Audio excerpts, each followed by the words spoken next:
를 통해 생각해보는 통일 세 번째 시간입니다. 첫 시간에는 2주 전에 연변 지역에서 활동해 오신 곽승지 교수를 모셨어요. Recording in progress. 이제 전부 다 음소거 해주시고, 원래는 첫 번째가 지난주 오셨던 평양화기대 교수였고, 두 번째가 이제 연변, 세 번째가 압록강 단둥 지역에서 생활해 오신 분인데, 첫 번째, 두 번째 순서가 바뀌었죠. 오늘은 압록강 지역을 한 40번 이상 방문하시고 신의주 바로 건너서 단둥이라는 곳이 있어요. 거기에서 1년 이상 직접 살면서 연구해 오신 분입니다. 서울대학에서 인류학으로 석사, 박사 학위를 받고 조중, 흔히 우리는 이제 북중 접경 지역이라고 하죠. 원래는 조중이라고 해야 돼요. 조선과 중국 접경 지역, 압록강 끝에서 끝까지, 그리고 백두산, 그다음 이제 두만강 끝에서 끝까지. 저도 거기 한 대여섯 번 답사하고 왔는데, 오늘 모신 선생님은 거기서 살다시피 그래서 연구해 오신 분이에요. 강주원 선생님 앞으로 모시겠습니다. 박수로 맞아주시겠어요?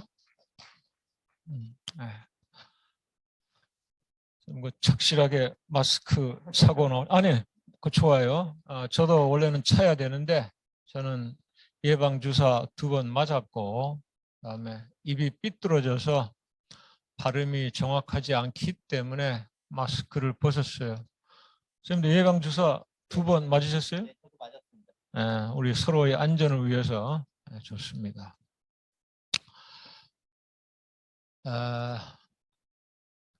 지금 간략하게 소개했는데, 선생님 인류학자로서 북중 접경 지역을 답사하시면서 남북한 사람들을 공부해 오셨어요.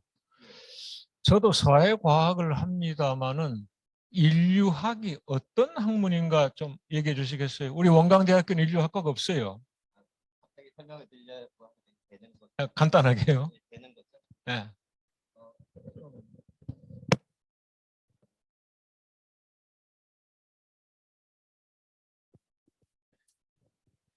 간단하게 말씀드리겠습니다. 하면 흔히들 그냥 문화인류학 또는 인류학 안에 고고학과 사회인류학이 있습니다.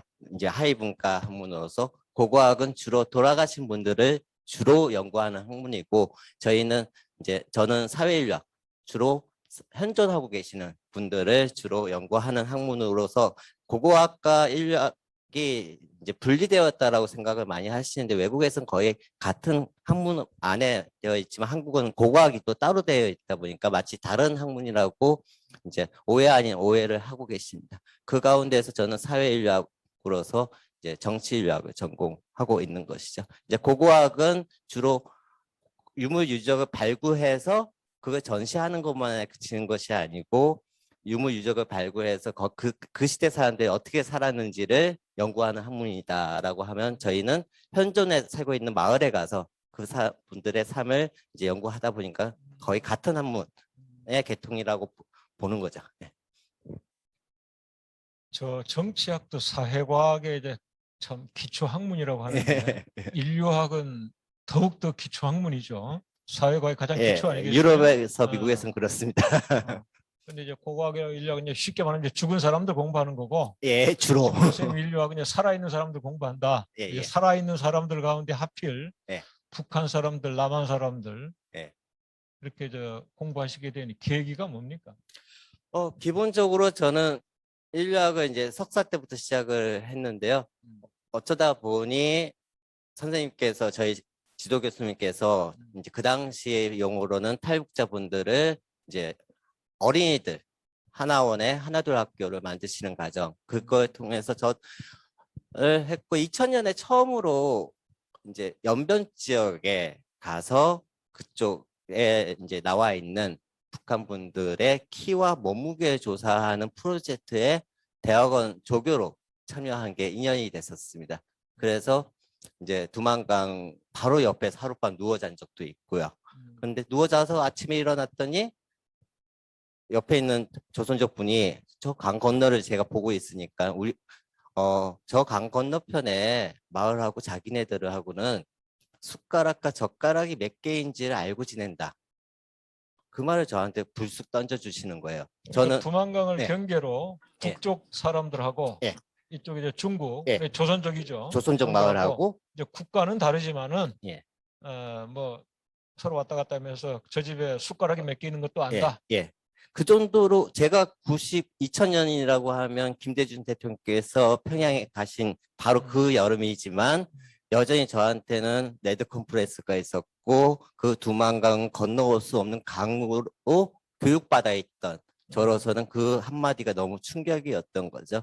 이제 그 충격을 화두를 이제 가지고 한국에 와서는 3년 동안은 이제 북한에서 오신 분들을 이제 3년 동안 이제 그분들을 만나면서 연구를 했고 그 석사 논문은 이제 그분들과 관련된 논문을 쓴 다음에 이제 박사 논문으로서 어떤 연구를 해야 될까 고민을 하다가 이제 동부 삼성 쪽으로 일단은 한번 가야겠다. 그 지역에 어떤 한민족의 정체성이라든가 그와 관련된 조선족과 관련된 마을에 들어가서 처음에 연구를 해야겠다 싶어서 2003년 4년에 방학 때마다 한 달 동안 동부 삼성을 무작정 돌아다녔습니다. 조선족 마을. 그런 과정에서 단동과 연변, 훈춘, 도문 막 그쪽 지역을 다시 가게 됐고 그러면서 3년 전에 내가 들었던 그 화두 강 건너편에 숟가락과 젓가락이 몇 개인지 알고 지낸다. 그게 계속 떠오르는 거죠. 그러다 보니 어쩌다 보니 여기까지 왔습니다. 북한하고 중국하고 경계선이 대략 한 1500km쯤 될 거예요. 800km, 500km. 예, 맞습니다. 예. 그러니까 압록강 끝에서 끝까지 예. 백두산, 그다음에 예. 두만강 500km. 예. 그게 한 1300에서 한 1400 정도 되는 걸로 알고 예, 있거든요. 맞습니다. 저도 한 대여섯 번 답사해 봤으니까요.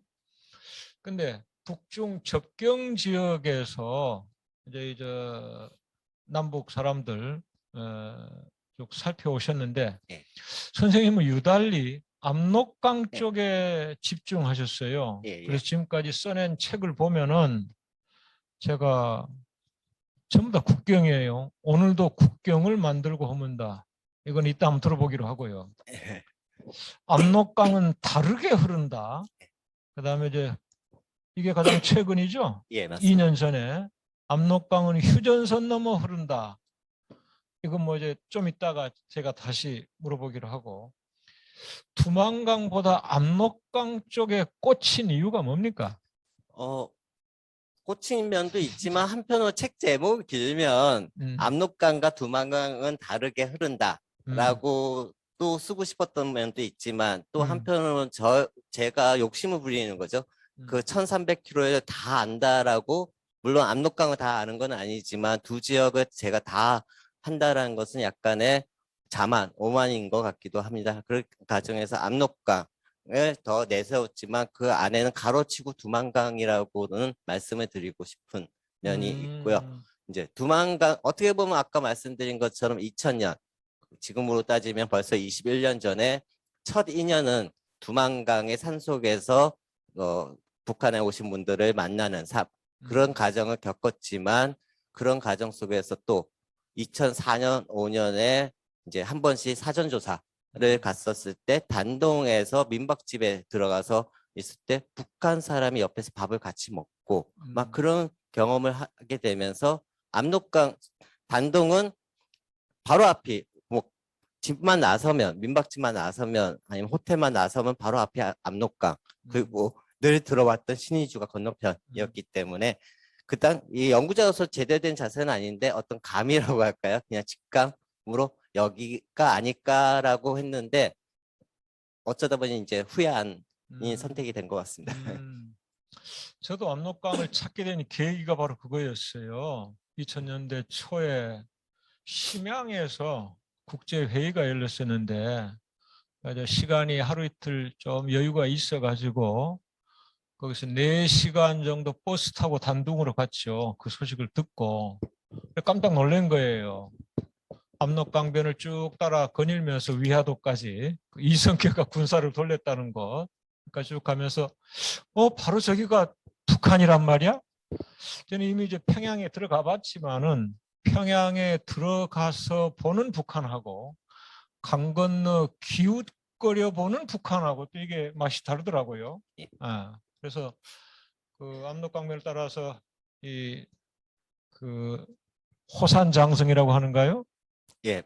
거기 올라가서 이 사람들한테 서툰 중국말로 야 저기 가는 사람들이 조선 사람이냐 중국 사람이냐 저 땅이 조선 땅이냐 중국 땅이냐 이렇게 좀 물어보고 왔던 적이 있어요. 그래서 이거 혼자 가는 것보다 앞으로 단체로 좀 와야 되겠다 해가지고 한 5번 다녀왔죠. 근데 선생님은 단둥에서 1년 넘게 사셨다 그랬어요. 거기서 아예 그냥 생활하면서 연구를 하신 거 아니에요? 예, 그렇습니다. 인류학은 이제 기본적으로 박사 논문을 쓰려면 최소 1년은 그 현장에 가서 그 현지에 가서 참여 관찰을 해야 된다라는 암묵적인 조건이 있습니다. 그렇기 때문에 제가 가고 싶어서 간 건 아니고 잠깐만요.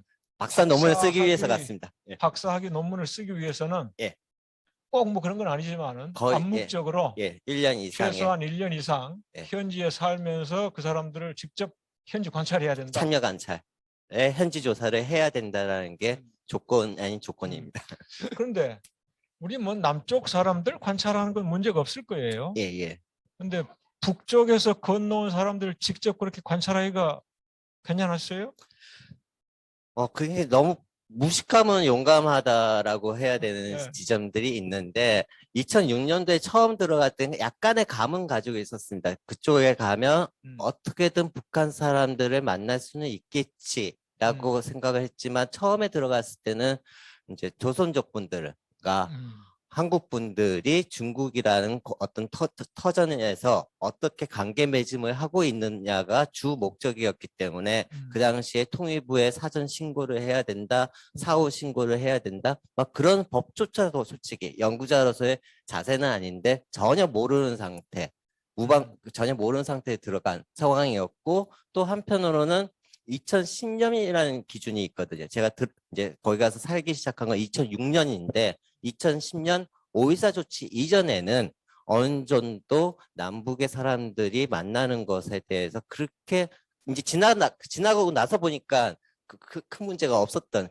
또 그런 시기적인 지점들이 있습니다. 선생님. 네, 어떤 식으로 접근하셨어요? 북쪽 사람들한테. 잠깐만요. 이러기 전에 지금 선생님 보면은 이 책에 그 주변에서 만나는 북한 사람들, 또 북한 화교라는 말을 쓰셨어요.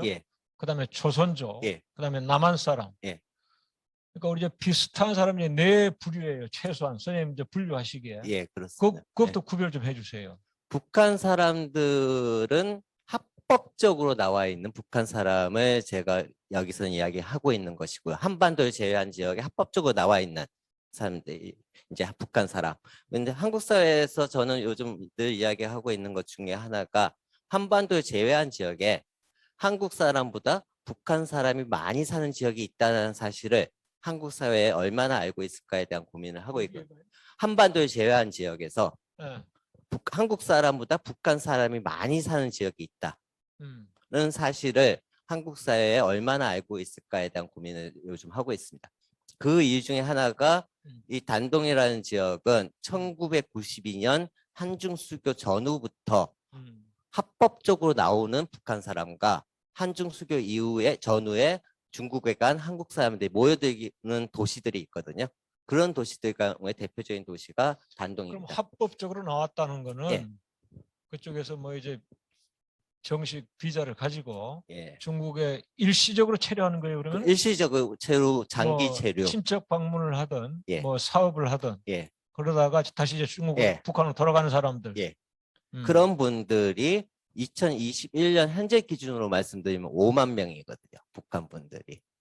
그 사실을 이제 또 그러니까 이제 여러 가지 설명들을 드려야 되지만 탈북자가 전혀 아니고 예. 그러니까 북쪽에서 뭐 관광을 하든 뭐 사업으로든 친척 방문을 하든 예.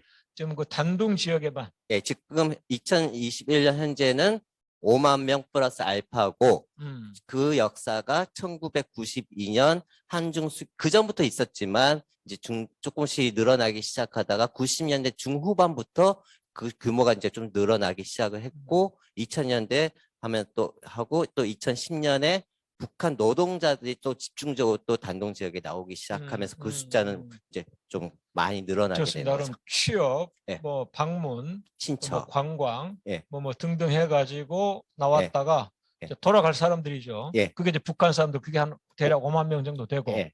북한 화교는 뭐예요? 북한 화교는 남한 화교와에서 이제 비교를 해드려야 되는데 강복 전에는 북쪽의 화교들이 더 많이 사셨다라고 역사학자들이 이야기를 하고 계시거든요. 그러니까 뭐 옛날 분이라고 이야기하면 안 되지만 기성세대 분들한테는 주현미 가수가 화교로 가장 대표적인 한국의 남한 화교이신 거고 지금 이 세대 앞에 앉아 계시는 분들한테는 이용복 선생님을 하는 게 더 맞을 것 같습니다. 요리사. TV에 자주 나오는 요리사 분이 이용복 선생님이라고 계십니다. 난 잘 예. 모르겠는데 여러분들 알겠어요? 핫한 분이시죠? 예, 그분이 원래는 화교세요. 남한 한국 화교인데 몇 년 전에 기화를 하셔가지고 이제 한국 분이 되셨지만 원래 정체성은 중국 분이신 거죠.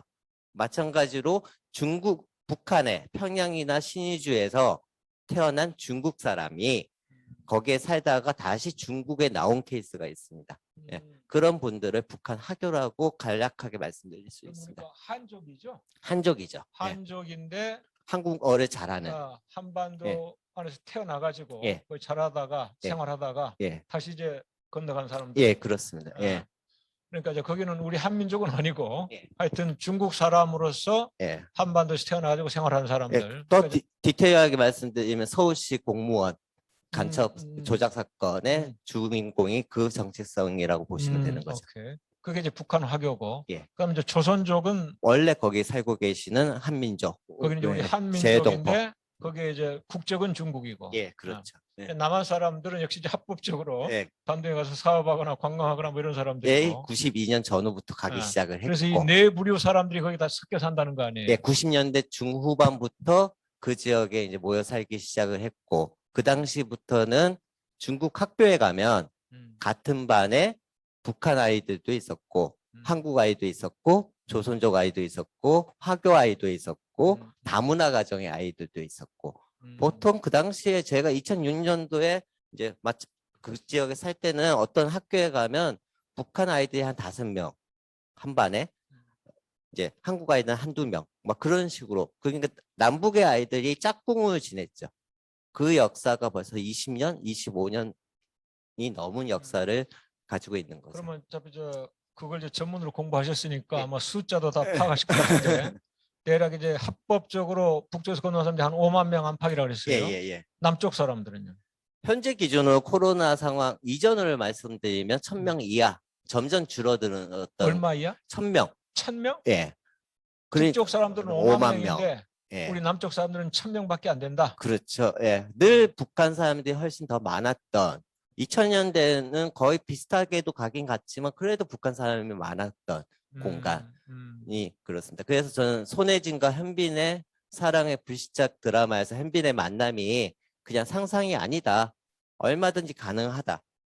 그런 만남들은 해외에서 그 역사에 좀 주목을 해야 된다라고 생각을 하고 있습니다. 제가 이제 TV 드라마를 전혀 안 보기 때문에 뭐 내가 사랑의 불시착 얘기는 많이 들었는데 우리 학생들은 다 이해할 거예요. 다 그거 보셨어요? 예, 거기에는 뭐 해외에서 손혜진과 현빈이 이제 우연히 마주치기도 하죠. 좋습니다. 그러면은 단둥에서는 예. 이러한 사람들이 전혀 거리낌 없이 그냥 생활하고 있어요? 남한 사람들이나 북한 사람들이나? 약간의 거리낌도 있지만 어느 정도 일상적인 만남이 산재해 있는 공간이다라고 말씀을 드리는 거죠. 학교에서도 그렇게 만날 수 있고 우연히 식당에서 옆자리에 앉을 수 있고 그렇다고 대놓고 만날 수 있는 관계는 아니지만 어떤 공간, 어떤 사무실에서는 자연스럽게 만날 수 있는 접촉의 면들이 많다. 그리고 또 어떻게 보면 같은 아파트의 아래층, 위층에 얼마든지 의도하지 않았지만 자연스럽게 이사 와서 살고 있다 보면 엘리베이터에서 만나서 눈인사 정도는 할 수 있고, 그러다 보면 조금씩 하고, 또 어떻게 보면 자기네 자녀들이 같은 학교 다니다 보면 또 만나서 인사를 할 수 있는 공간, 막 그렇게 펼쳐지는 공간입니다. 그러면 남쪽 당국에서나 북쪽 당국에서 그거 경계하지 않는가요? 경계를 예를 들어서 우리 남쪽에서는 예, 예, 아까 이제 잠깐 말씀하셨는데 우리가 해외에서 북쪽 사람들 예, 의도적으로 만나는 건 이제 곤란하지만은 예, 예. 뭐냐 스치다 보니까 북한 사람들 인사할 수 있어요. 예, 이제 예. 원칙적으로는 북한 사람들 만나면은 예. 과거에는 이제 사전 신고하고, 예, 예. 하지만 요즘은 이제 아마 사전 신고보다 그냥 사후, 예. 과거에는 사전 허락이죠. 예. 허가를 받아 북한 주민 접촉 신청 허가를 이제 받아야 되는데 지금은 그냥 사후 뭐 보고하는 걸로 그냥 알고 있어요. 예, 근데 예, 거기는 이제 사는 사람들이니까 굳이 그런 과정 필요 없이 예. 그냥 자연스럽게 뭐 예. 만나는 거 아니에요? 그러니까 선입견과 편견을 깨야 된다. 어떻게 보면 음. 가장 기본적인 팩트를 모르고 있기 때문에 음. 어떻게 보면 한반도를 제외한 지역에 세계에서 가장 폐쇄적인 국가라는 시각으로 가지고 있으면 북한 사람들이 나와 있다는 생각을 못 하는 거죠. 그러다 보면 비일상적인 공간이 되는 거고, 몇 사람의 북한 사람이 나와 있다? 그럼 그런 사람들 만나면 간첩이 될 수도 있지 않을까? 막 그런 식의 편견을 계속 가지고 있기 때문에 그게 되게 복잡해진 문제가 되는데, 한 5만 명의 사람들이 단동에 모든 사람이 다 돌아다니는 건 아니지만 그렇게 일상적으로 만날 수 있는 공간. 학교를 저희가 간첩에 무서워서 가지 못할 수는 없는 거지 않습니까? 그런 공간들이 산재해 있다. 예. 제가 우리 선생님보다 예. 좀 선배일 거예요. 근데 제가 이제 7, 80년대 해외여행을 하면은 그때 뭐 유학을 가든 뭐 하든 가장 먼저 소양 교육이라는 걸 받았어요. 예, 예. 80년대까지는. 그 소양 무기에 가장 먼저 나오는 게 예. 그때는 이제 북한의 외교 관계도 우리 못지 않았단 말이에요. 예. 오히려 뭐 이제 아메리카나 아프리카 이쪽에는 예. 북쪽 대사관이 더 많았어요. 예. 남쪽보다. 그래서 우리한테 이제 교육하는 게 네가 해외 여행하면은 북한 사람들하고 접촉하게 될지도 모른다. 예. 또 북쪽에서 접근해 올지도 모르고 그런 거 조심하라 이런 게 우리 이제 교육 내용이었단 말이에요. 예. 그러면은 단둥에는 북한 사람들이 한 5만 명 정도나 되고 예. 우리 남쪽 사람들 한 1,000명밖에 안 된다. 예. 그럼 우리 이제 상사원들이나 뭐 관광 갈 때 예. 우리 정부 쪽에서 그런 거 경계하지 않아요? 가서 저 뭐 북한 식당에 가지 말라든지 북한 사람들 접근하지 말라든지 그런 게. 이 세월의 흐름을 좀 조금 쪼개서 봐야 되는 지점들이 있는데 어떻게 보면 2010년 5.14 조치 이전 전후 그 이후에도 어느 한국의 홈쇼핑이나 그런데 동남아 여행을 갈 때 이제 패키지 여행을 할 때 북한 식당을 가는 코스도 들어가 있었던 시기도 불과 몇 년 전에 그게 가능했거든요. 이게 세월의 흐름에서 그게 점점 경직된 게 풀린 게 아니고 예전에는 어떤 면에서 더 그게 자유로웠다라는 지점들이 있으니까 그런 흐름 속에서 봐야 되는 지점들이 있는 것 같아요. 그래서 경우에 한두 명만 없다라고 하면 그걸 주목할 수 있지만 어떻게 보면 일상적인 공간에서 그걸 다 커버한다라는 거는 쉽지 않고, 또 한편으로는 그만한 많은 북한 사람들이 나와 있다는 사실을 많이 모르고 있기 때문에 그런 거에 대한 또 준비를 안 하는 측면도 있는 것 같기도 하고요. 예.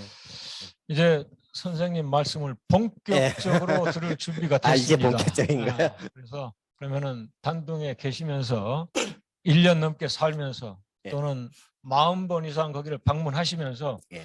뭘 연구해 오신 거예요? 그거 한 5분이고 10분이고 하면 좀 얘기를 해주세요. 처음에 저도 잘 모르고 들어간 상황이었는데 처음에 그냥 아는 사람이 한 명도 없었습니다. 단둥이라는 그 도시에. 근데 그래서 어쩔 수 없이 처음에 민박집을 예약을 해가지고 갔었거든요. 한국 사람이 운영하는 민박집에 예약을 하고 갔는데 한 달 동안 아침 저녁으로 저한테 밥을 해주신 파주부 아줌마가 한 분이 옆방에 주무시고 계셨어요. 근데 그분의 말투를 들어보니까 조선족 말투는 아닌 것 같고 제가 탈북자분들을 연구했기 때문에 북한 말투를 좀 알고 있는 상황이었으니까 조금 며칠 지나고 나니까 그분이 신의주에서 오신 분이더라고요. 그, 그분이 저한테 아침 저녁으로 밥을 해준다는 게 깜짝 놀라는 저한테는 또 하나의 장면이었고요.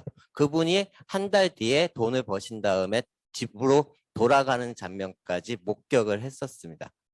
그렇다라고 하면 내가 기존에 배웠던 북한에 나오시는 분들은 다 탈북자다 라고만 배웠던 저로서는 대학원 다닐 때까지 이게 무엇일까? 합법적으로 나오고 있는 사람이 존재한다? 이런 공간들이 어떤 모습일까? 아까 말씀드린 것처럼 그 당시 또 이제 참여 관찰을 해야 되다 보니까 한글 학교 선생도 하게 되고 그런 과정에서 주말에 온 제 제자 아닌 제자인 한국 아이가 자기 반에 북한 아이가 있다.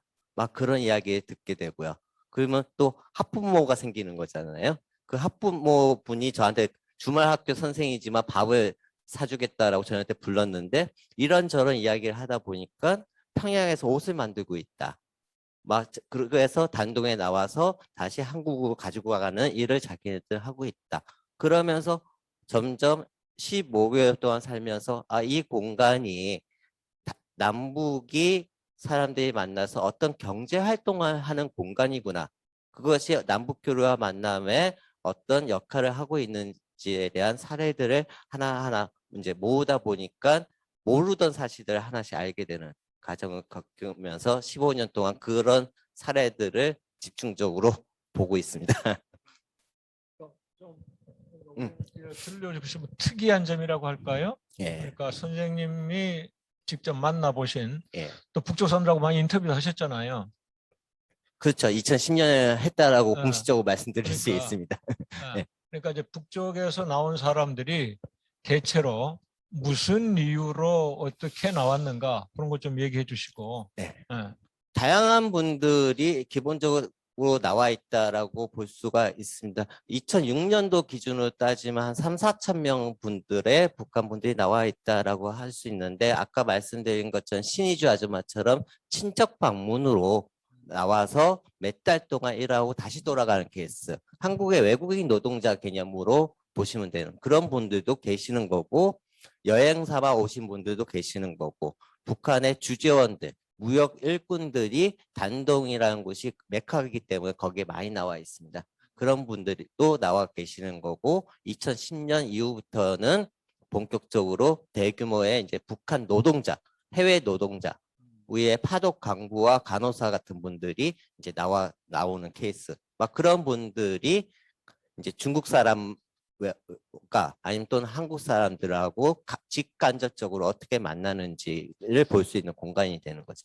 2010년 이후에 갑자기 노동자들이 많아졌다고요? 예, 예, 예. 그게 개성공단 폐쇄하고 혹시 연관이 됩니까? 개성공단이 2016년에 이제 잠정 폐쇄가 되는 과정이고 2010년 시기가 김정은 위원장이 이제 집권하기 전인데요. 시기적으로 어떻게 보면 중국의 경제 상황하고 더 밀접하다고 저는 보고 있습니다. 북쪽 경제 사정이 예. 아니라 중국. 예, 예. 어떤 점에서요?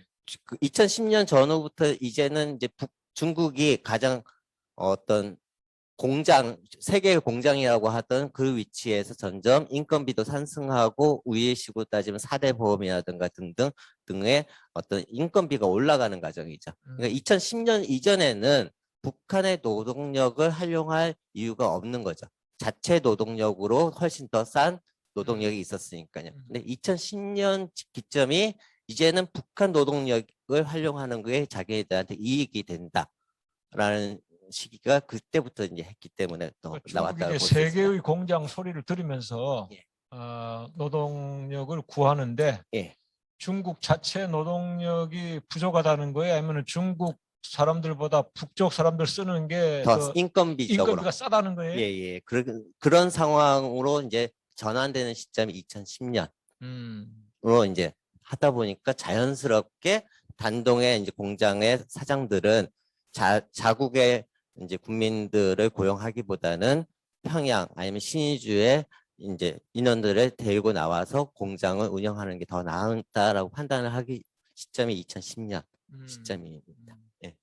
그럼 그 공장이 한족이 많아요? 아니면 조선족이 운영하는 공장이 많아요? 기본적으로 이제 중국이다 보니까 한족 그 사장들이 많고 그 뒤에 또 통역 번역을 해야 되기 때문에 실무자들은 화교 아니면 조선족 분들이 많은 거고 또 한편은 또 그 안에는 이제 한국 분들이 자본을 대는 케이스가 있는 거죠. 그렇다 보니까 그 속에서는 되게 복잡하게 운영이 되는 거죠. 그러니까 조정래 소설가의 정급만리의 마지막 장면을 보면 한국 자본가가 단동은 위험한 공간이기 때문에 안 가는 것으로 주인공이 마무리를 해요.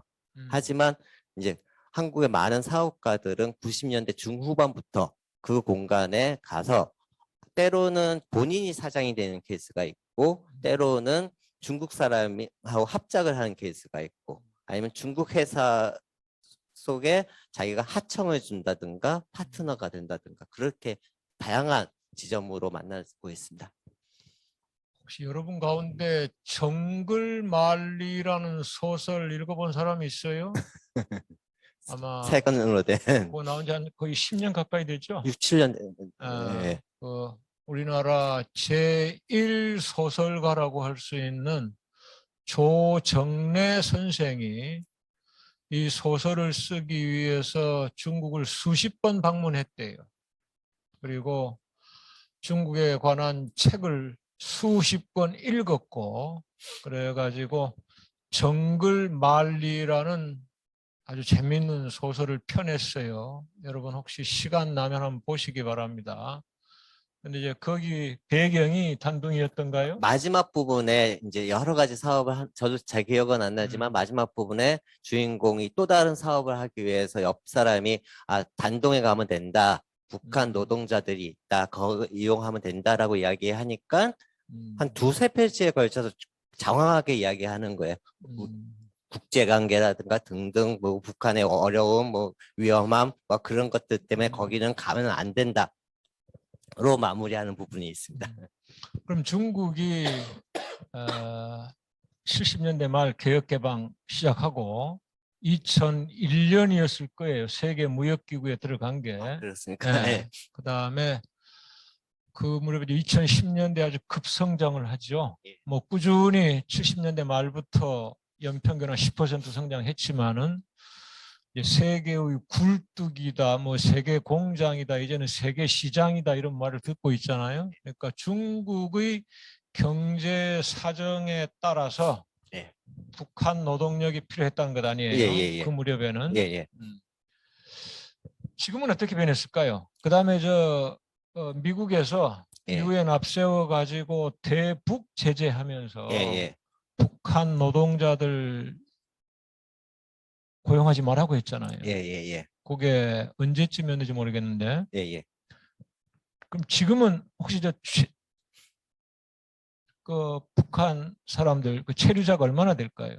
지금 그러니까 아까 저 5만 명. 예, 5만 명이 기준으로 현재 하면 기준입니다. 그게 왜 그렇게 되냐면 위드 코로나가 입에 붙었습니다만 코로나 이전에 어떻게 보면 대북 제재 지금 선생님께서 말씀해 주신 대북 제재 등등에 의해서 북한 노동자들이 다 철수를 해야 되는 상황에 놓여 있는 상황이었습니다. 하지만 또 그 안에서는 그 살아가는 방식이 있거든요. 합법적으로 철수를 안 하고 계속 노동을 할 수 있는 상황이 주어져 있었는데 코로나가 발생하는 과정에서 공식적으로 북중국경이 폐쇄되는 상황에서 지금은 합법적으로 못 들어가는 거죠.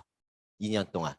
북한 그렇기 때문에 여전히 5만 명의 북한 노동자들이 존재를 하는 것이고 북한 노동력은 예전부터 7, 80년대부터 일본의 쪽에서 많은 노동력을 활용해서 양복도 만들었었고 그전에는 동유럽에서 많은 인가공이 들어갔었고 동유럽이 망하는 과정에서 일본 그 다음에 일본이 또 철수를 하는 과정에서 90년대 중후반부터는 한국에 인가공이 들어가기 시작을 했던 것이고요. 그래서 2010년까지 활발하게 한국의 기업들이 인가공을 했던 공간이고 2010년 5.14 조치 이후에는 이제 한국의 공식적인 게 중단이 되는 과정에서 중국의 노동력 이제 자본이 들어가고 북한에서만 하는 게 아니고 그 노동력을 데리고 나와서 이제 단동에서 이제 북한 노동력이 지금 활동을 하고 있는 거죠. 예.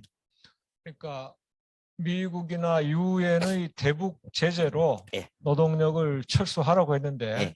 그에 따라서 뭐 철수된 사람은 거의 없고 예, 예, 거기 예. 그냥 계속 머무르고 있다가 방법들 다 만들어냈습니다. 거기서 갑자기. 머무르고 있다가 음. 코로나 때문에 예, 예, 공장이 문을 닫는 바람에 예, 예.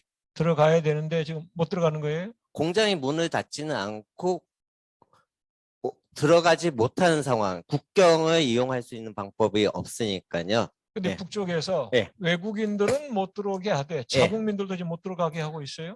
공식적으로 이제 어떤 운행 수단, 예. 뭐 기차라든가 차편들 다 막은 상태니까 양쪽에서.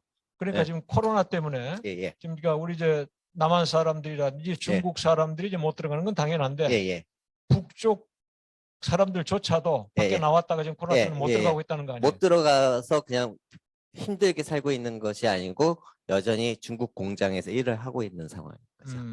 그래서 하여튼 숫자는 계속 한 예. 5만 명 정도 유지된다. 예, 예, 예. 유지되고 있습니다. 예. 알겠습니다. 그럼 저쪽에 두만강 쪽도 마찬가지일까요? 그럼 비슷한 상황일까요? 아마 그런 상황으로 알고 있습니다. 예. 음, 위기에 아닌 기회 뭐 등등 여러 가지로 해석이 가능한 우리 지점이죠. 선지적 인류학자로서 이제 북한 사람들 또 북한 화교, 조선족 우리 남한 사람들 쭉 이제 비교해 보셨을 거 아니에요. 예. 좀 재밌는 면이 뭐가 있어요? 그 구별이 어떻게 되는 건가요? 선생님 보기에 딱 저 사람 남쪽에서 왔네, 북쪽에서 왔네, 조선족이네 이거 구별하실 수 있어요? 저는 그냥 기본적으로 옷차림의 약간의 차이, 그렇게 차이는 안 나지만 이제 체형상의 차이라든가 조금 그런 지점들이 있고요. 예.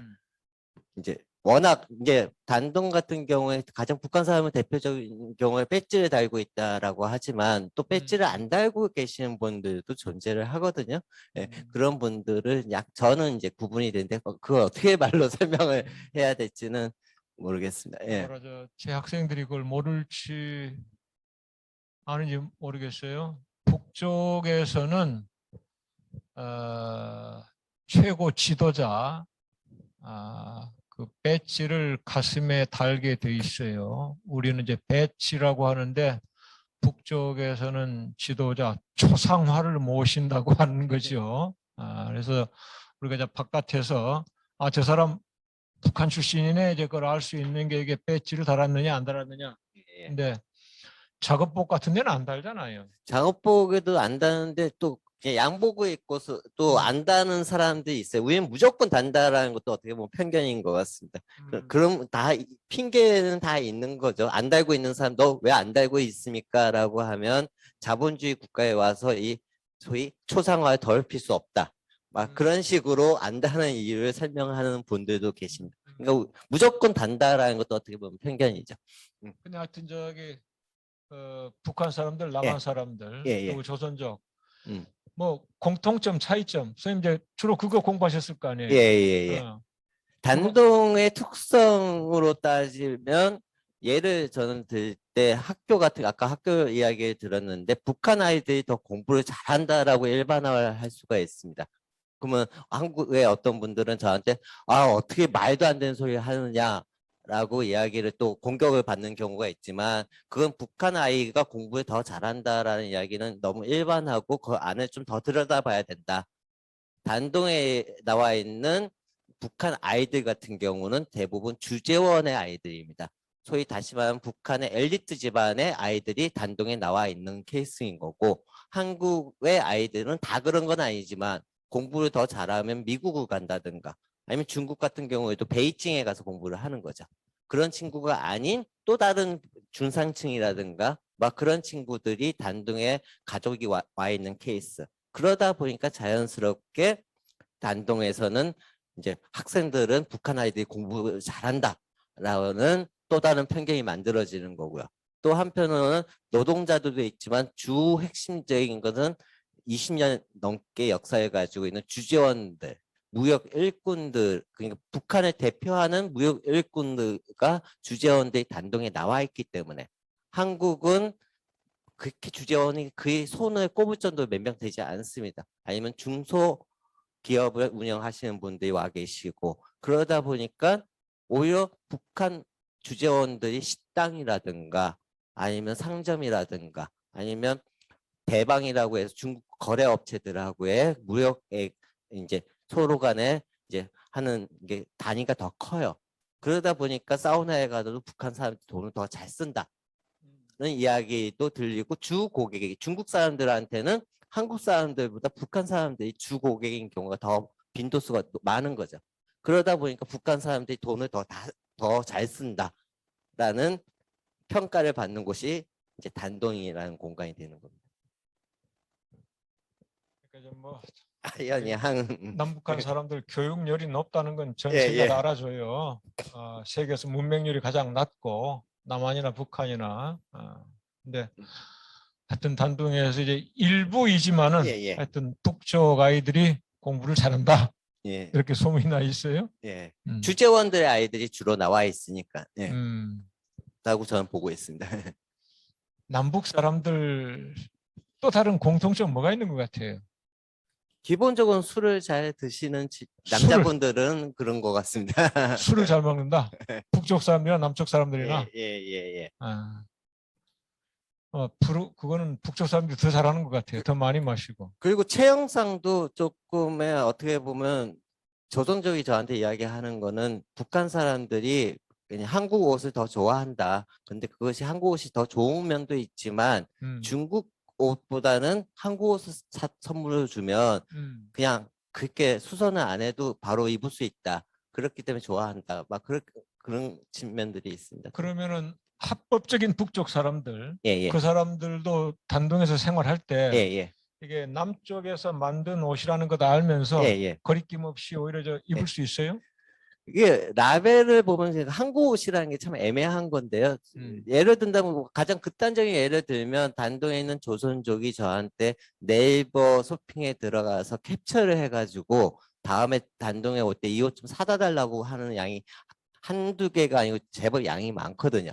그런 옷들은 자기가 이제 입는다기보다는 자기의 파트너인 북한 사람들이 그 캡처를 조선족한테 줬고 그 조선족이 저한테 또 전달을 하는 그런 과정입니다. 그렇기 때문에 그런 것들을 이제 입게 되는 케이스. 그러니까 신라면 같은 경우도 우리는 한국 라면이라고 생각을 하지만 북한 사람들도 신라면을 잘 먹습니다. 하지만 신라면은 한국에서만 생산되는 게 아니고 중국에서도 생산이 되거든요. 그렇기 때문에 뭐 암묵적으로는 이게 한국 것이다라는 감은 있지만 얼마든지 당당하게 먹을 수 있는 거죠. 예, 그런 것들. 그러니까 그 제품이라는 정체성이 참 애매모호한 것들이 많거든. 우리는 한국 것이다. 퓨럼 대표적인 뭐 즙 짜는 기계도 연기 쪽에 도문 쪽에 가면 공장이 큰 공장이 있거든요. 막 그런 것들은 메이드 인 차이나가 되는 거죠. 그런 물건들은 평양에 사가지고 들어갈 때 아무런 문제가 없는 거죠. 우리는 한국 것이다 라고 생각을 하고 신라면도 한국 것이다 라고 생각을 하게 돼요.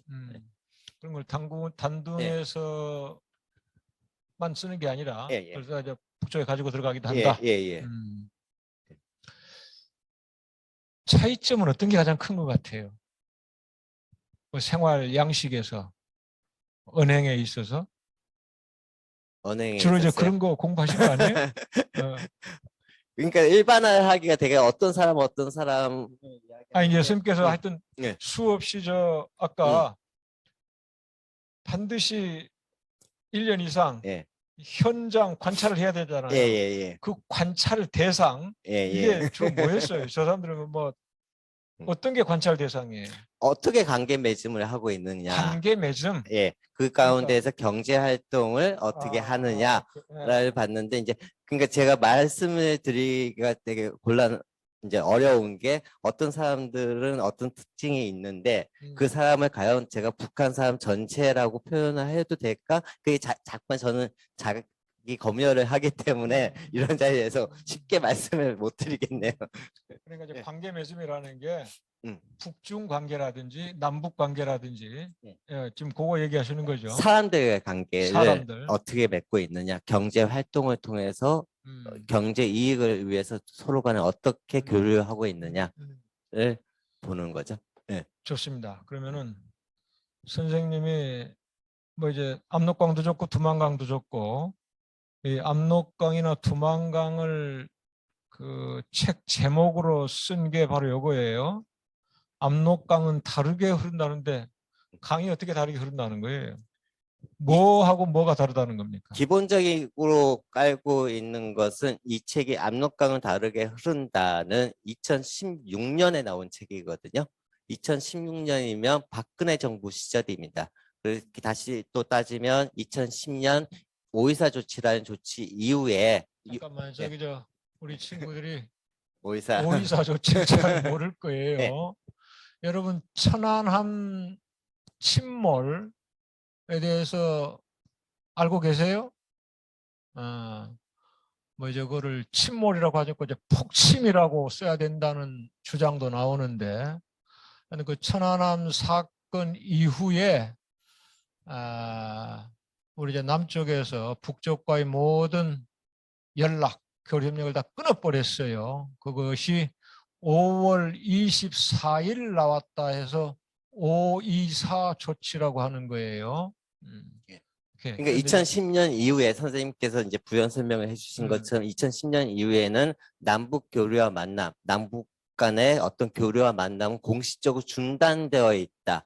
중단되었다라고 언론과 많은 연구자들이 발표를 하고 그런 시각에서 남북 교류를 이제 분석하는 글들이 참 계속 나왔었습니다. 하지만 저는 2016년에 이 책을 쓸 그 당시 이제 첫 번째 책을 2013년에 내고 그 이후에 계속 연구를 하고 있는 과정에서 이 압록강은 기본적으로 5.24 조치에 의해서 약간의 많은 영향을 받았지만 그래도 기본적으로 이 공간에서는 한국 사회가 생각하는 시각과는 다르게 남북 교류와 만남은 여전히 이루어지고 있다. 그 사례와 현장, 그 의미들을 분석을 하다 보니까 한국 사회 시각과는 다르게 흐른다. 라는 의미로 이제 중의적으로 담았습니다. 예. 그러니까 우리 이제 5.24 조치로 예. 남북 관계 교류가 완전히 끊어진 걸로 생각했는데 예, 예, 계속되고 있었다. 예, 예. 어떤 식으로 지속됐단 말이에요? 기본적으로 공식적인 교류, 이거 2010년에 대표적인 케이스 중에 하나가 2010년 전에 조개구이집이 전국적으로 유행을 하던 시절이 있었던 거. 뭐가요? 조개구이집. 조개구이. 예, 예. 예. 집이 있다가 어느 순간 갑자기 대부분이 갑자기 안동찜닭이 사라지듯이 사라지는 시기가 있었습니다. 그 시기가 2010년 5.24 조치 이후에 그런 현상이 벌어졌거든요. 그 이유 중에 하나가 그 전에 북한산 조개가 어느 정도의 가격대로 들어왔기 때문에 조개구이집에서 무한리필이라든가 등등의 조개구이집이 성행을 할 수 있을 정도 되다가 그런 가게들이 이제 문을 닫게 되는 이유가 공식적으로 들어온 루트가 막히면서 그렇게 되거든요. 잠깐만요. 그러니까 우리가 그 전에 북한에서 조개를 많이 수입해왔단 말이죠. 예, 그렇죠. 그 해산물 조개. 광어, 대게, 꽃게 2000년대 많이 들어왔었죠. 그러니까 그걸 이제 우리 남쪽 이제 포장마차라든지 예. 그런데 저도 이제 조개구이 좋아하니까. 예, 예. 근데 그 조개가 대부분 북쪽에서 들어오는 것이었다. 예, 예. 그래서 상당량이 공식적으로 들어왔죠. 이제 싸게 예. 들어왔는데 5.24 조치 이후에는 그게 이제 공식적으로 이제 막혀버리니까. 막히는 과정에서 전혀 안 들어온 거 아니고 이익이 되다 보니까 또 다른 단계로 중국을 거쳐서 오다 보니까 바지락이 뭐 그 당시에 4배가 폭등을 했다. 막 그런 것들이 이루어집니다. 그러니까 공식적인 건 막혔지만 또 제3국을 통해 들어오는 방식들이 존재를 하는 거죠. 최근에 요소수 사태와 비슷한 거죠. 그러니까 북쪽에서 직접 들어올 때는 쌌는데 예, 예. 그래서 그게 우리 이제 남쪽에서 아주 인기를 끌었는데 그렇죠. 예. 공식 통로가 막히니까 이제 중국을 통해서 들어오니까 예. 값이 올랐다. 예, 그런 거죠. 예. 아, 그런 과정에서 이제 그것도 필요한 물량들이 존재를 하니까 그런 물건들은 또 들어오게 되는 거고 그러다 보니까 남북 교류와 만남이 공식적으로 중단되어 있고 통계는 잡히지 않고 휴전선을 통해서는 전혀 안 이루어져 있다라고 하지만 어떤 식으로든 이루어지는 거죠. 예. 예를 든다면 이 책에 아마 썼던 곳을 저도 기억을 하는데 단동에 있는 조선족이 한국에 오는 거죠. 그러면 저하고 만나가지고 호텔에 들어갔는데 단동에서 전화가 왔었습니다. 스마트폰으로. 그 스마트폰이니까 잘 들리죠. 근데 말투가 북한 말투인 거죠. 너 지금 서울이지? 그럼 서울이면 지금 호텔이면 TV 틀어보라고 이야기하는 거예요. 단동에 있는 북한 사람이. 그래 틀었더니 홈쇼핑이더라고요. 그걸 단동에서 보고 있다라는 이야기죠. 네, 그러면 저 물건 좀 사다 달라고 이야기를 하더라고요.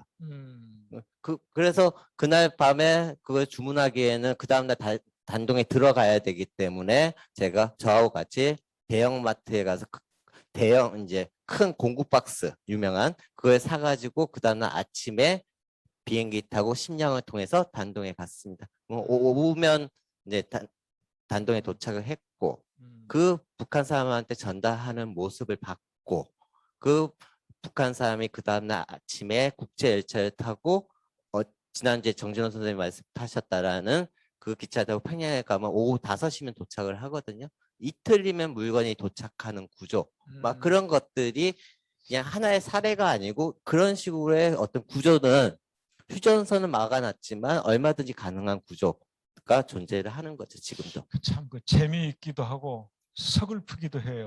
그러신가요? 우리가 그냥 바로 그냥 통하면 되는데 예. 값싸게 예. 그걸 이제 직접 교류를 막아놓으니까 예. 제3자 예. 조선족을 이용해 가지고 중국 사람을 간접 이용해서. 교류를 하는 거 아니에요. 예. 조선족이든 뭐 이제 중국 사람이든. 예. 예. 그러니까 예를 들어서 북쪽에 무역 일꾼이라고 해야 되는가 그냥 장사꾼이 예. 예. 단둥에 와 있어요. 예. 예. 그럼 이제 그 사이에 한족 예. 또는 뭐 이제 조선족 예, 예. 하여튼 중국인은 서울에 왔어. 예. 그럼 이제 지금 이제 그쪽에서 예. 단둥에서 우리 한국 TV를 보고 있는 거예요. 예. 예. 요즘 뭐 저 인터넷 그 쇼핑이라고 하는가요? 예. 그렇죠. 예. 그걸 이제 스마트폰으로 그쪽 얼마든지 사람이 이제 그걸 가능한 보고 거죠. 있다가 저 물건 좋다. 예. 그래가지고 이제 주문을 한다는 거 아니에요. 예. 그런 저거 거죠. 저 뭐 얼마 좀 많이 사와라. 예. 그렇게 되는. 그런 식으로 하니까 이틀 만에 예. 우리 남한 물건이 북한 안에 이제 들어간다. 예. 그걸, 그 구조가 그걸 이제 직접 보시기도 하고, 예. 그것도 직접 저 관여하시기도 하고. 예. 그러니까 그 구조가 단순한 사례가 아니고 음. 이제 휴전선을 통한 어떤 민간 교류라든가 대표적인 케이스가 정주영 회장님의 소떼 예. 외에는 몇 건이 되지 않는 거에 비하면 이쪽 루트를 통한 제3국을 통해서 사람이나 물류가 북한으로 간다든가 등등의 역사는 벌써 30년의 역사를 가지고 있는 거죠. 노태우 대통령께서 최근에 돌아가셨지만 80년대 후반에 북방 정책의 핵심 중에 하나가 남북의 사람들이 만나도 되는 법이 그 당시에 이제 만들어지니까요. 예. 그런 물건들의 흐름들이 여러분들이 지금 20대 초반 중반에 해당이 되신다라고 하면 이제 의류가 그런 흐름 속에서 많이 만들어졌거든요. 한국에서 옷을 만들기로 결정을 하면 단동에 있는 한국 사람한테 하청을 주는 거고요. 그러면 단동에 있는 한국 사람은 북한 나와 있는 주재원들을 만나서 이제 계약을 체결하는 거고요. 계약을 체결하면 며칠 뒤부터 평양에서 옷을 만들었고요. 그런 옷들이 휴전선을 넘어온 게 아니고 단동을 통해서 넘어왔었고요. 그러면 메이드 인 DPRK로도 왔지만 메이드 인 차이나로도 많이 들어왔었어요. 그런 옷들이. 그러면 한국에서는 북한 사람들이 만들었다는 생각은 못하고 그냥 메이드 인 차이나 옷이다라고 사 입었던 거고요. 그런 옷들이 또 팔리다 안 팔리면 길거리 포스터에 땡처리가 붙죠. 땡처리가 붙으면 그런 옷들이 또 팔리다 안 팔리면 나중에 무게를 달아서 다시 단동에 들어가는 거죠.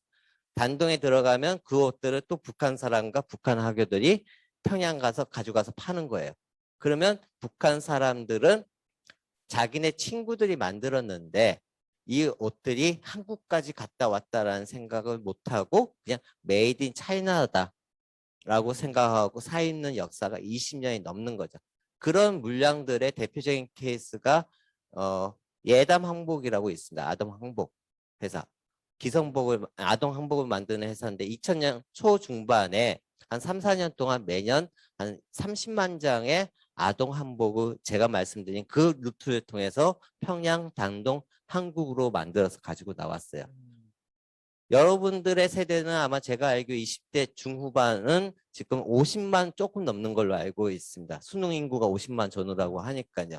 그렇다고 하면 한 세대의 반 정도가 입을 수 있는 양을 우리는 여러분들이 메이드 인 차이나라고 생각해 어렸을 때 20년 전에 입었던 그 아동 한복이 어쩌면 거의 90% 이상은 북한에서 만든 옷이었다라고 음. 보시면 됩니다. 그러니까 음. 2000년대 등산복이라든가 수많은 운동화들이 그런 루트를 통해서 만들어졌던 거고요. 예. 그러니까 우리 남쪽 사람들은 북쪽 물건을 예. 중국을 통해 들어와 사용했고 예, 예, 또 북쪽 사람들은 우리 남쪽 물건을 예, 예, 중국 통해서 예. 가져다 썼고 예. 또 서글퍼요. 예, 서글픈 것 중에 또 하나가 단동에 가면 한국 물건들, 식료품이 그렇게 비싸지가 않는 케이스들이 많아요. 음, 그 식료품 가게가 단동에 있는 한국 사람이라든가 한국 물건을 소비하는 층보다는 많은 수의 어떤 그런 상점들이 있거든요. 왜냐하면 주로 그냥 우리는 편의점이라든가 그런 상점들이 그냥 개인이 산다라고 생각을 하지만 그 단동은 도매 역할도 많이 합니다. 그걸 북한에서 많이 사가지고 가거든요. 근데 물류가 포함이 됐는데 한국에서 파는 가격 가격과 크게 비싸지 않은 가격에 팔려요. 그 이유 중에 하나가 한국의 대형마트 때문이라고 저는 보는 지점이 있거든요. 그게 한국의 대형마트에서 저렴하게 사가지고 가서 단동에서 팔아서 북한 사람이 사가는 게 아니고 선생님이 서구부다라고 이야기하셔서 말씀을 드린다라면 한국의 대형마트가 생기면 주변의 상권인들이 망하잖아요. 그 상권들이 망하면 구멍가게들이 땡처리가 되는 겁니다. 땡처리 되는 물건들이 단동에 들어가니까 한국에서 팔리는 가격하고 별반 차이 안 나는 가격에 북한 사람들이 그 물건을 사가지고 들어갈 수 있는 구조가 있었던 거죠. 휴전선을 통해서는 그렇게 넘나드는 게 없었지만 이런 식으로 서구픈 사례지만 단동을 통해서는 지난 20년 넘게 그런 역사가 한 번도 멈춘 적이 없었다. 코로나 이전에는. 그런 취지에서 압록강은 다르게 흐르고 또 바로 2년 전인가요? 예. 압록강은 휴전선 넘어 흐른다 그렇게 하신 거예요. 예. 그러니까 이제 압록강을 이제 남북 교류를 상징하는 거죠. 예, 같이 봐야 되는 것이 아닌가의 의미를 세 번째 책에는 더 담고 싶었습니다. 저희는 이분법적으로 휴전선, 압록강은 다르다고 이제 보시는 경향이 있는데 휴전선이 빨리 열리려면 또 다른 한 번도 끊어지지 않았던 길이 더 활발하게 되면 이 길도 더 빨리 오지 않을까에 대한 연구자로서의 어떤 바람을 이제 사실에 근거해서 말씀드리고자 했던 거죠. 그러니까 아무리 휴전선이 꽉 막혀 있고 남북 교류가 직접은 중단돼 있어도 예. 실제로 이렇게 압록강을 통해서 예. 단동을 통해서 계속 그렇게 이루어지고 있다. 예. 그 대표적인 케이스가 이산가족과 관련된 사례인 것 같아요. 세 번째 책에 썼던 내용이 있지만 얘기 좀 해주세요. 이산가족 같은 저는 한 20년 넘게 이 남북관계를 어쩌다 보니까 이 연구를 하게 됐습니다. 그런 과정을 하다 보면 연구자로서 대학원생으로서 학술대회라든가 그런 데 많이 가면 많은 학술대회가 동서독 통일하고 비교하는 이제 학술대회 많이 가게 됩니다. 갔었습니다. 가서 앉아있으면 대전제 조건이 늘 들어왔던 거죠. 동서독의 통일을 가정에서는 통일되기 이전에 동서독이 사람도 왕래를 했었다. 소포도 주고받았다. 서신도 주고받았기 때문에 이렇게 동서독의 통일 과정이 이루어졌다. 규모도 상당한 규모죠. 뭐 몇백만 건의 서신 교환 막 그렇게 나왔는데 늘 마무리는 그렇게 하죠. 많은 연구자분들이 나오셔가지고 들었었습니다. 남북의 이산가족은 아직까지는 서신 교환을 못하고 있다. 우리도 이것을 해야 되지 않겠습니까? 라는 이야기를 저는 한 20년 넘게 듣고 왔었는데 저는 개인적으로는 이 지역을 연구하면서 남북의 이산가족이 어떻게 만나고 있다라는 것을 알고는 있었는데 제가 공부가 부족했는지 통계에 잡혀 있다는 것을 이 책을 쓰는 과정에서 처음 알았습니다. 통일부 통계에 보면 지난 30년 동안 정부 주도의 어떤 이산가족의 만남은 금강산과 평양에 있었지 않습니까? 22차례 한 4,000건 정도의 통계가 잡혀 있습니다. 그런데 그건 정부 주도하에서 한 건데 정부 주도화가 아니고 민간인들, 개인이 알아서 중국이라든가 제3국에서 아마 중국일 겁니다. 만난 케이스가 남북의 이산가족이 알아서 만난 케이스가 1,700건 정도 잡혀 있어요. 잠깐만요. 그러니까 정부 주도로 예. 주로 이제 개성에서 아니 금강산에서 만났는데 그게 지금까지 그러니까 이제 4천 적시자 회담 이름으로 예, 한 4천 예. 건 몇 정도. 건? 예, 예. 그런데 비공식적으로 예, 이제 예. 제3국을 통해서 주로 이제 중국에서 예. 만난 게 1,700건이다. 1,700건의 통계가 잡혀 있고 음. 또 다른 서신 교환도 11,000건 정도가 30년 동안 매해 끊긴 적이 없어요. 남북의 주도하에서 휴전선을 통해서 만난 이산가족의 케이스는 1년에 한 번, 몇 년에 한 번, 뭐 그런 식으로 이제 22차례가 있었던 거에 비하면 저희는 그런 또한 편견과 선입견, 통일부 통계에 이미 나와 있는데 그 통계에 대해서 주목하지 않고 여전히 지금 2021년 현재 살고 있으면서도 우리는 늘 어떤 당위성 남북 통일 이야기할 때 앞으로는 이산가족이 서신 교환도 해야 됩니다. 이분들이 돌아가시기 전에 빨리 그런 것도 추진해야 된다라고 이야기하는 게 어떻게 보면 통념 아닌 통념으로 지금 자리 잡힌 것 같은데 또 한편에서는 지난 30년 동안 이산가족분들은 개인이 알아서 이산가족이 편지 교환을 했었고 어떤 분은 22차례 주고받았고 그런데 그런 것들이 비공식적인 게 아니고 서신 교환을 하면 통일부에서 80만 원의 지원금을 줘. 만나면 한 300만 원의 지원금을 주고 막 그런 것들이 있었다라는 잠깐만요. 거죠. 그러니까 이제 정부 주도로 만나는 것 말고 예, 예. 비공식적으로 이제 개인적으로 예, 예. 만나는데 통일부에서 그 지원을 한단 예, 말이에요. 그게 통일부 백서에 나와 있습니다. 예. 그러니까 우리 이제 정부에서는 직접 못 하는데 예, 예. 당신들이 알아서 해봐라. 예. 제3대를 통해서 한번 만나봐라. 만약 만나게 되면 우리가 지원해준다. 예. 그거란 말이에요. 예, 그렇게 했는데 또 한편으로 많은 우리 공개석상에서 통일부 장관님이 이야기하실 때는 그런 것에 대한 인지는 약간 안 하신 상태에서 이제 미래의 이야기로 서신 교환을 해야 된다라고 이야기하게 되는 배경 중에 하나는 휴전서만 보면 그게 안 보이잖아요. 그러다 보니까 그런 것을 주목하지 못하고 간과하게 되지 않나 그런 생각을 세 번째 책에 좀 담았던 거죠. 글쎄, 주목하지 못한다는 것보다 이제 그 뭐 해야 된다 한다는 건 이제 공식적인 걸 얘기하는 거겠죠. 그냥 하여튼 이제 비공식적인 거를 오히려 막거나 방해하지 않고 장려금까지 주면서 예, 예. 아, 그 구조가 가능했었던 게 이게 단동에 남북의 사람들이 만나기 때문에 가능한 거죠. 뭐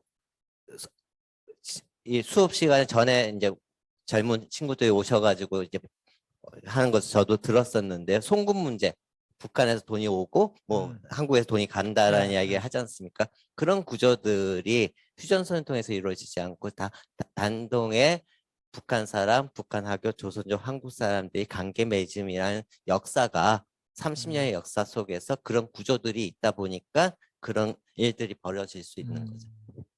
알겠습니다. 고맙습니다. 좋은 말씀. 우리가 이런 남북 교류 어떻게 하면 더 잘할 수 있을까요?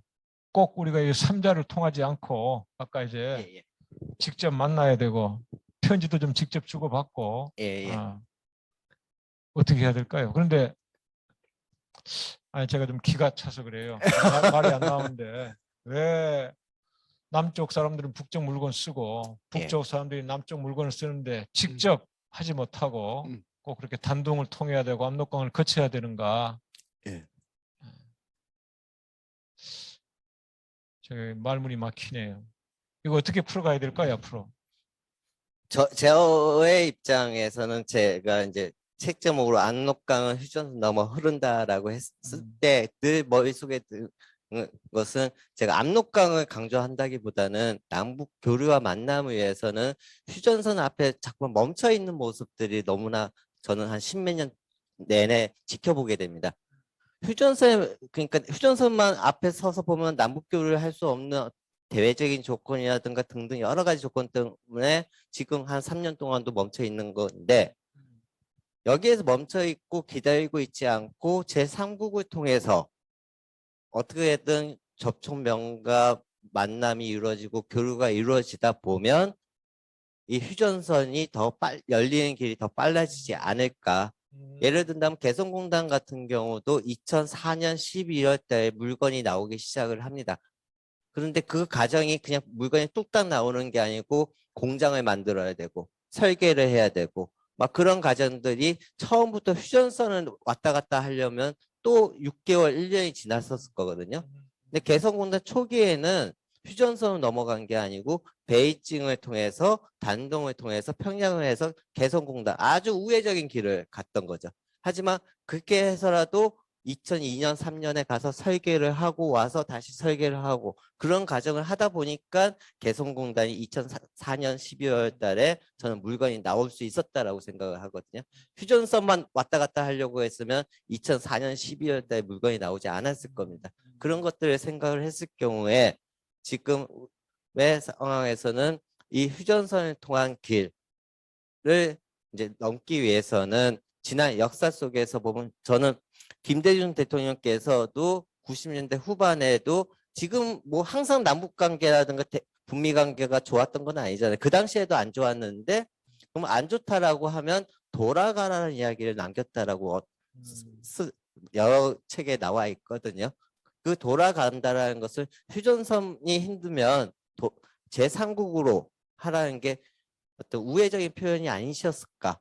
네. 그 돌아가는 게 과연 돌아가는 것인가? 아니면 또 다른 남북의 길을 가는 것인가에 대한 고민을 저는 하게 됩니다. 알겠습니다. 그러니까 우리가 굳이 휴전선을 뚫으려고만 하지 말고 지금 뭐 다른 방법을 얼마든지 소통하고 교류할 수 있으니까 그거 더 활용하면 되는 거 아니냐. 물론 이제 휴전선이 열려야 열려진다면 되지만 가장 좋겠지만은 그렇게 높이 그냥 서 있는 거 굳이 이걸 허물려 가지 말고 돌아가면 될 것 아니냐 이거 아니겠어요? 평양으로 가는 기차를 언젠간 저도 타기를 꿈꾸고 익산역에 내리자마자 깜짝 놀랐어요. 시발점으로 이제 유럽 간다라고 기차역 앞에 딱 있더라고요. 왜 저게 있지라는 생각도 들긴 들지만 저 역시 서울역에서 평양 가는 기차를 언젠간 타기를 꿈꾸지만 그 기차가 연결되려면 몇 년이 남아 있는데 그걸 기다리고만 있지 않고 남북 관계가 조금만 더 좋아진다라고 하면 정진호 선생님이 타셨던 것처럼 단동에서 평양은 내일 당장이라도 탈 수 있는 길이거든요. 그렇게 평양이라도 더 가야 되지 않은가. 2000년대 6년, 7년도에는 제가 잡은 통계로 보면 통계가 안 나와 있거든요. 북한을 방문한 통계가 총 통계는 나와 있습니다. 금강산과 개성공단을 포함한. 그렇지만 금강산과 개성공단을 제외한 방북 인원은 안 나와 있어요. 통계가. 제가 못 찾은 건지는 모르겠지만. 근데 한 해만 봐도 제 기억으로 지금 4만 명이 가셨거든요. 휴전선은 넘어간 게 아니고 선생님도 그렇게 가신 케이스잖아요. 제가 알기로. 그런 케이스, 그분들이 계셨기 때문에 98년, 99년 선생님께서 그렇게 평양에 가셨던 어떤 척건들이 있었기 때문에 2000년대에 그렇게 활발한 남북교류가 있었지 않았을까. 근데 그 길을 휴전선을 통해서 가시려고 했더라면 못 가지 않았을까. 그렇죠. 그래서 저는 그 길이 그냥 우회적인 길이 아니다. 또 다른 길이었다. 라는 것을 이제 한 사람이라도 더 알았으면 하는 마음입니다. 근데 이제 정말 서글픈 건요. 90년대 말에 제가 평양에 들어갈 때는 베이징을 거쳐서 갔어요. 2000년대는 전세기를 타고 갔어요. 그러니까 인천에서 평양으로 직접 날아간 거예요. 가셨죠. 근데 그것도 직선으로 못 날아가요. 일단 우회적으로. 서해안으로 빠졌다가 디귿자를 그으면서 날아가는 거예요. 우리 배도 마찬가지잖아요. 그렇죠. 바로 그냥 속초에서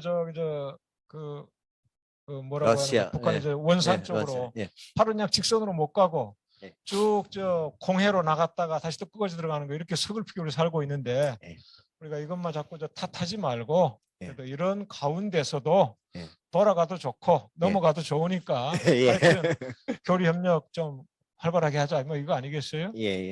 고맙습니다. 좋습니다. 좋은 말씀. 마무리 발언으로 우리 학생들뿐만 아니라 또 지금 줌으로 보고 있는 어른들도 많아요. 현장에는 우리 20대 청년들만 있지만은 그래서 마무리 발언 좀 해주시겠어요? 우리가 앞으로 어떻게 통일, 평화 준비를 해야 될까? 평화 통일요? 저는 앞으로 20대에 만나면 어떨까라는 생각을 한 번씩을 하게 됩니다. 그랬을 경우에 한국의 20대가 북한의 20대를 만났을 때 어떤 일들이 벌어질까라고 생각을 하게 되는데요. 한국의 20대 같은 경우는 북한의 20대를 만났을 때 아, 너희도 얼마나 힘들었니? 얼마나 힘드니? 라고 직접적인 말은 하진 않겠지만 눈빛으로 그렇게 말을 할 것 같습니다. 그러면 북한의 20대들은 저 눈빛은 도대체 뭘까? 라고 하면서 만남의 처음부터 뭔가 꼬인다라고 할까요? 근데 우리가 그들을 바라볼 때 고난의 행군 시기로 20대가 그들을 바라본다 라고 보이는데 고난의 행군 시기는 1990년대 중반이거든요. 이미 여러분 세대의 북한의 평양의 아이들은 고난의 행군을 경험하지 않은 이후 세대입니다. 그만큼 우리는 만남의 준비, 상대방이 누구인가, 상대방이 어떤 경험을 했는가, 그냥 무조건 만나자라고만 이야기할 것이 아니고 만남의 준비를 좀 해야 되지 않은가. 그런 만남의 준비를 하려면 어떻게든 사람들 만나봐야 되잖아요. 만나봐야 되는데 휴전선을 통한 만남은 쉽지가 않습니다. 지난 역사를 보면. 하지만 한반도를 제외한 지역에도 한국 사람보다 북한 사람들이 많이 사는 지역이 있다라는 사실을 알고 있으면 그냥 무조건 상상만 하는 것이 아니고 현실에 바탕을 두고 애증 관계를 통해서 만날 수 있는 만남의 연습을 할 수 있는 공간들이 존재한다. 그 공간 속에서 우리는 뭔가를 배우면서 통일에 대한 준비를 해야 되지 않을까 그렇게 생각을 두서없이 말씀드리겠습니다. 좋습니다. 고맙습니다. 우리 학생들, 우리 선생님한테 질문이나 비판이 있어요? 뭐든지 물어보세요.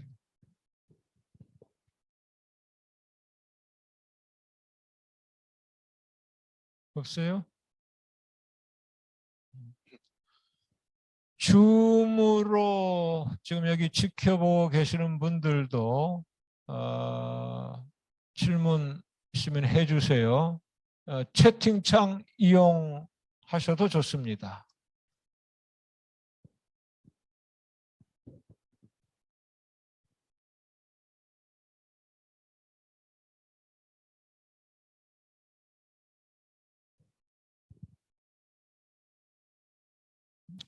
없어요? 그러면은 이상 수업 마치겠습니다. 여러분들 앞으로 한 달 정도 남았는데 이왕 참여하는 거 적극적으로 이 수업에 임해 주세요. 저 뒤에 앉아가지고 1시간 내내 휴대전화만 만지작거리지 말고 그 다음에 줌으로 수업 듣는 사람들한테 얘기합니다. 나는 출석 확인하지 않아요. 줌 연결만 해놓고 얼굴도 안 보이고 음소거 해놓고 엉뚱한 짓 하다가 소감 쓰라면은 엉뚱한 내용 쓰는데 그거 점수 없는 정도가 아니라 그 마이너스예요. 줌 연결해가지고 출석 확인하는 것 아닙니다. 이 수업 제대로 듣지 않으려면 아예 연결하지 마세요. 그리고 여기 수업에 들어왔으면 제대로 쓰시고 오늘 그냥 주제만 딱 알아가지고 엉뚱한 글 쓰는 사람들 많아요. 우리 이제 앞으로 한 달 남았는데 지금까지는 좀 그렇게 엉뚱한 짓 소홀하게 해왔더라도 앞으로는 열심히 합시다. 다음 주에는 현대 아산에 계시는 상무님이에요. 1990년대 말 98년이었죠. 금강산 관광이 시작됐습니다. 그리고 2000년대 초 개성공단이 시작됐고요. 그것을 주도하신 분입니다. 그래서 금강산과 개성에서 북쪽 사람들과 부대껴 온 분이에요. 앞으로 다시 금강산 관광이 시작되고 개성공단이 열리면은 이 분을 통해서 우리도 금강산 가고 개성 가고 그럴 테니까 다음 주에도 열심히 합시다. 오늘 수업 이걸로 마치겠습니다. 우리 저 강주원 선생님께 박수 보내면서 마치겠습니다. 고맙습니다.